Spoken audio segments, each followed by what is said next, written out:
Sən çox da fikir vermə hər deyilən sözmə mənim. Səndən sonra gəlməyim gec oldu özmə mənim. Məndə bir günah yoxdur, sevginin gözü kördür. Hara baxsam ay yüzün görsənirdi gözmə mənim. Necə sən soruşma məndən, cavab onsuz belə də. Gözlərim yolda, qulaq səsdə qalıbdır hələ də.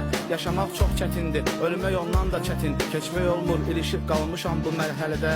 İzah etmək çətindir hər dəfə bək darıxmağı. Qorxuram yüksəkdən, sən də vermirsən bu dağı. Mən sənə ömrümə sahibliyə layiq bildim. Sən gəlib indi olmusan xəyalların qonağı. Səndən sonra gedib başqa əlləri tutmadım. Ya da öz qəlbimi bir başqasında ovutmadım. Hər şeyi silib atmaq asan deyil, olmur inan. Mən səni unutmadım, mən səni unutmadım.